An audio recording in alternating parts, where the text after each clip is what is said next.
Issiqlik elektr stansiyasi yoki markazida yong'in xavfsizligi bo'yicha asosiy qoidalar. Issiqlik elektr stansiyasi yoki markazining hududi doimo toza saqlanishi, yonuvchi chiqindilardan tozalanishi lozim.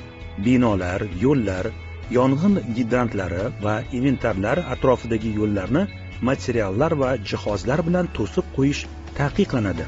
Korxona hududida yonuvchi materiallardan qurilgan vaqtinchalik binolar, inshootlar va maishiy vagonchalarni joylashtirish taqiqlanadi. Agarda ularni korxona hududidan tashqarida joylashtirishning iloji bo'lmasa, ularni davlat yong'in nazorati organlari bilan kelishilgan holda va ishlab chiqarish, ma'muriy va ombor binolaridan 30 metrdan yaqin bo'lmagan joyda o'rnatishga ruxsat beriladi. Ochiq taqsimlash qurilmalari hududini muntazam ravishda o'tlardan tozalab turilishi kerak. Qurigan o'tlarni ochiq taqsimlash qurilmalari va unga yondosh hududga 100 metrdan yaqin masofada saqlash taqiqlanadi. Korxonaning ishlab chiqarish, yordamchi va ma'muriy binolarida quyidagilar taqiqlanadi: uskunalar, materiallar va boshqa narsalar bilan evakuatsiya yo'llari va zinapoyalarni to'sib qo'yish va tartibsiz holatga keltirish, tez alangalanuvchi va tez yonuvchi suyuqliklar, benzin, kerosin va boshqalar yordamida xonalarni tozalash, ishlab turgan elektr isitish moslamalari va konditsionerlarni nazoratsiz qoldirish, ishlab chiqarish texnologiyasi bo'yicha talab qilinmasa, ish tugagandan so'ng ularni ishda qoldirish, muzlagan suv quvurlarini ochiq olov yordamida yoki boshqa usul bilan isitish, binoning chorboq qismidan ishlab chiqarish binolari sifatida, shuningdek materiallar va jihozlarni saqlash uchun foydalanish, binolar va uskunalarda naryad va farmoyishlar, shuningdek texnologik yo'riqnomalarda nazarda tutilmagan ishlarni bajarish, yong'in sodir bo'lgan taqdirda odamlarni evakuatsiya qilish uchun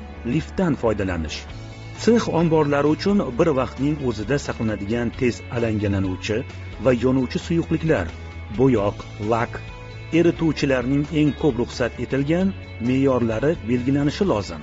Ishlatilgan moylangan artish materiallari sig'imi 0,5 metr kubdan ko'p bo'lmagan, yopiladigan maxsus latta uchun yozuvi tushirilgan metall qutilarga joylanishi hamda muntazam ravishda utilizatsiya qilib turilishi lozim.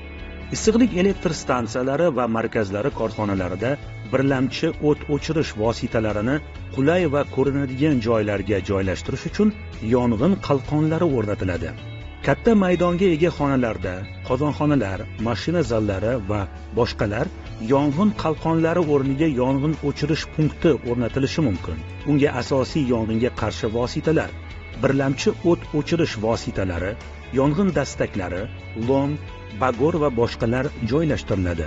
Xizmat ko'rsatuvchi xodimlarsiz podstansiyalar birlamchi yong'inga qarshi vositalar bilan ta'minlanmaydi. Transformatorlar va moyli o'chirgichlar oldiga qum to'ldirilgan qutilar qo'yiladi. Muhandislik texnik xodimlar, ishchi va xizmatchilarni yong'in xavfsizligi xodimlarini yong'in xavfsizligi bo'yicha tayyorlash quyidagi tartibda amalga oshiriladi. Yong'in xavfsizligi bo'yicha kirish yo'riqnomasi o'tkazish, ish joyida o'tkaziladigan birlamchi, davriy, rejadan tashqari va maqsadli yo'riqnomalar o'tkazish, ularning mavzulariga yong'in xavfsizligi masalalari kiritilishi shart. Xodimlarni maxsus tayyorlash, yong'in xavfi yuqori bo'lgan uskunalarga xizmat ko'rsatuvchi, mazut, gaz, ko'mir va kabel xo'jaligi, elektr tarmoqlari, energetika tizimi xodimlari uchun yong'in texnik minimum bo'yicha mashg'ulotlar o'tkazish, yong'inga qarshi mashg'ulotlarni o'tkazish, yong'in xavfsizligi qoidalari bo'yicha o'qitish va bilimlarni sinovdan o'tkazish, yong'in sodir bo'lganda energetika obyekti smena boshlig'i yong'inni o'chirish bo'yicha rahbar hisoblanadi.